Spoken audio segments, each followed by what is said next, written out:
how's it going? And welcome to Whisky Wins with me, Stuart. Today we've got Bunnahabhain 28-year-old by Wemyss Malts, and also a very pretentious glass, but who cares? It does the same job. I'm going to drink from it. So this is a 28-year-old Bunna, 28-year-old Islay. Let's just see. We've got a nice presentation here, a nice kind of box. But obviously we're not here for the box, we're not here for the apparel, we're here for the liquid, the whiskey. But what is interesting is it gives you a rundown of the vatting of the casks used in this whiskey, with the earliest being 1987, which makes it 34-year-old, and the oldest being 91, which should be 28. Yeah, that is right. So I don't know if you can see that there, but it's kind of all down the side there. The box itself and the label, I really do like the, I don't know what you call them, the stars, the pattern on the box. I think it's really cool, well presented. 49.1% ABV, and I don't think it's chill filtered. Non-chill filtered, no added colouring. Does it say that? I'm pretty sure it isn't, but we'll maybe hold off. Let's just see. I'm almost certain it's not. Yeah, non-chill filtered and natural colouring. I knew I was right, but I just had to get 100% on that from the box. So this cost me £155 or £145, which is outstanding value for a Bunnahabhain 28-year-old. Outstanding value for any Islay of that age. Ardbeg, not too long ago, released a 25-year-old official bottling, which was £700. So the significance, the difference in those prices are quite significant, should I say. There is a little fruit fly going about. It's that time of year, so if you see a little fruit fly, or if you see me trying to catch a little fruit fly, oh, I got him. I'm sorry, but hopefully that's the last one. Bananas and stuff, and they love them. Anyway, down to the whiskey.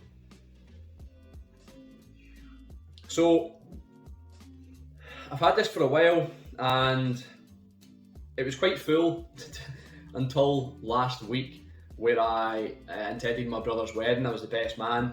I brought this along for my flask, and I also brought it along for my brothers to have a couple drams.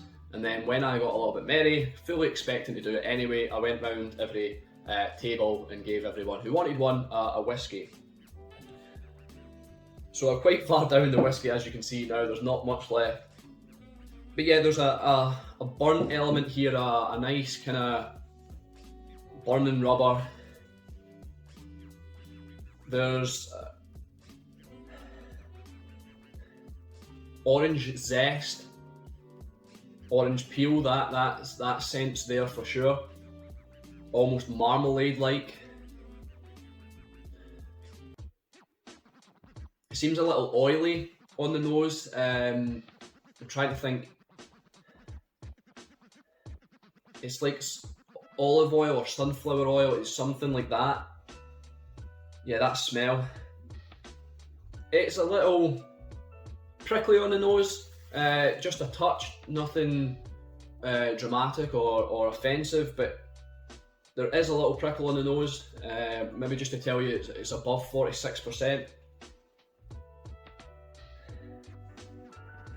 Cured ham, I'm getting.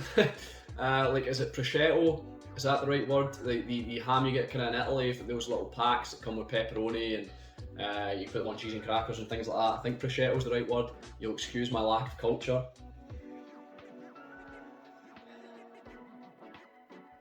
A tad flower-like, tad botanical, kind of aromatic. I'm trying to think which flower.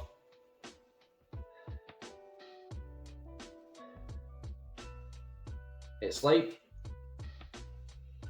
it might be roses. Yeah, like rose petal. Quite interesting, quite intriguing.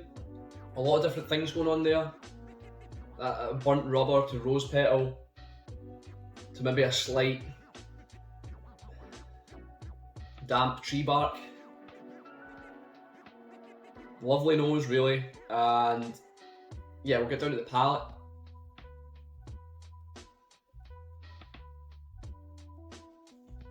I was reading the Whisky Yearbook, Whisky Book of the Year or whatever, and they were saying to try and disregard the first taste. I think it's Richard Patterson who's a big advocate of this as well. He usually spits out the first taste, I believe, and then takes the second one to get to kind of adjust his palate to the initial shock of the whiskey. But I don't agree with that. I'm going to be controversial and just try and be a pain in everyone's butt. I don't agree with that. I think the first taste gives you a lot. It gives a lot away, because right away I'm getting such a strong cigar leaf flavour there. I think with the first taste, getting that initial hit that could be overpowering at times gives you a good sense of what's to come, I feel. So yeah, I'm getting like a real cigar tobacco leaf, something like that. So I feel like there's going to be a bit of smoke in here possibly, or something, kind of leather maybe, such things like that.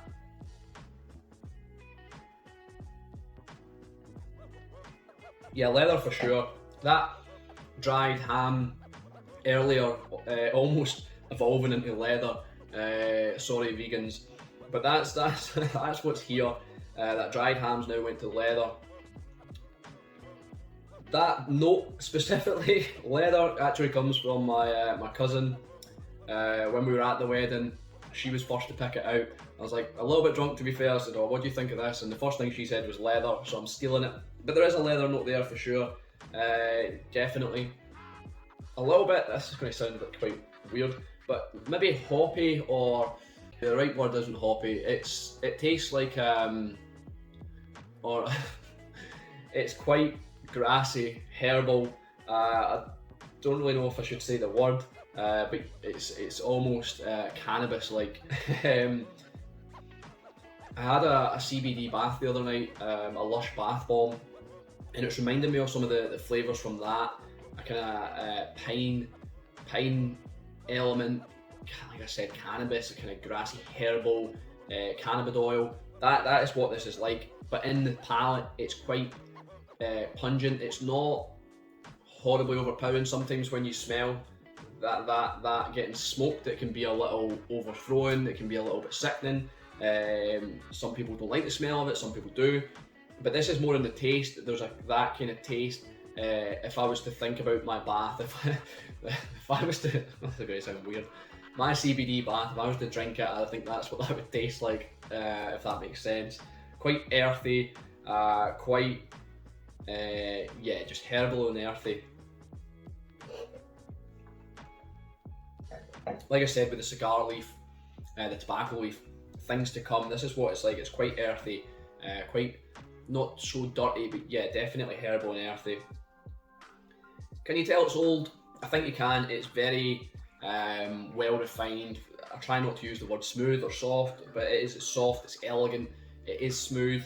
That 49% doesn't really hit you at all. You would think this could be 43, 40%, but not 49. It's very, yeah, elegant. I'm trying to think of other adjectives and my brain's just going nowhere, because it's a great whiskey so far.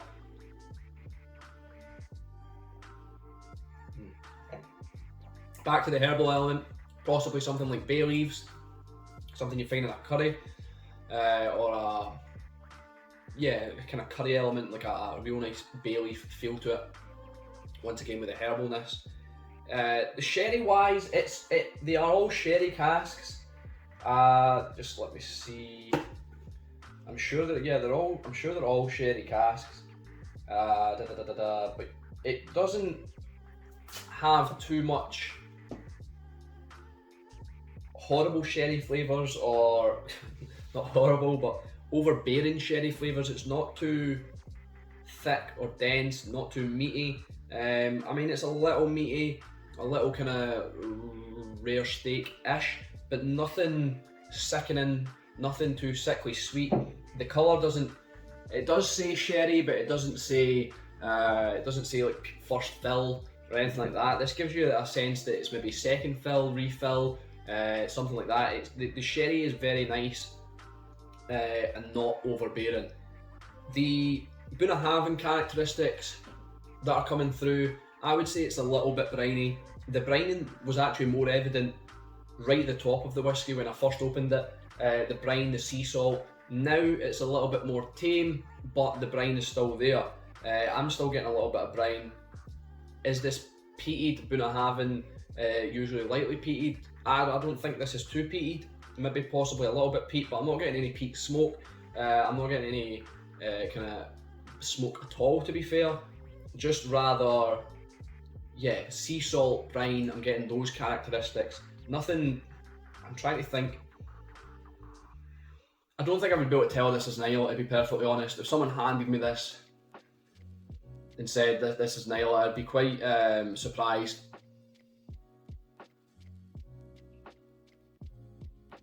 It drinks like a Highland, a coastal Highland for me. Possibly the burning rubber, things like that. The sea salt and the brine might give it away to be an Islay, but there's no evidence of atypical peat from Islay. So it's quite refreshing to get an Islay that isn't too overpowering with the peat. It's tasty. It's fascinating, really. There's a lot going on. I think I could sit with this for quite a while. I've not actually got any notes written. This is all, if you can tell, this is all just from the whiskey itself.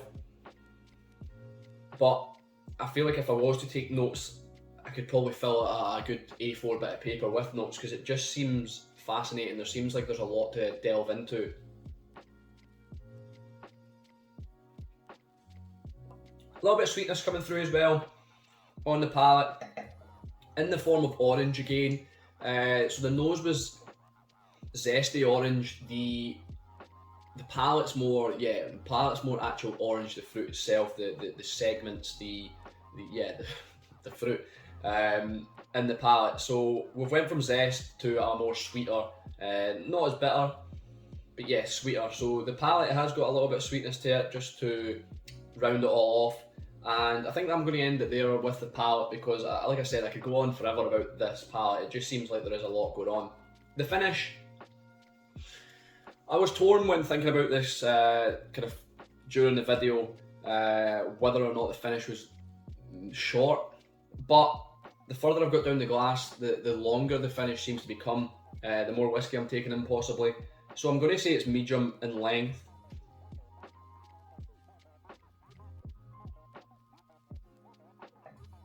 Medium in length, with same from the nose, with that kind of burnt rubber in the palate. A little, I'm trying to think, we have, it's called Malgi tape.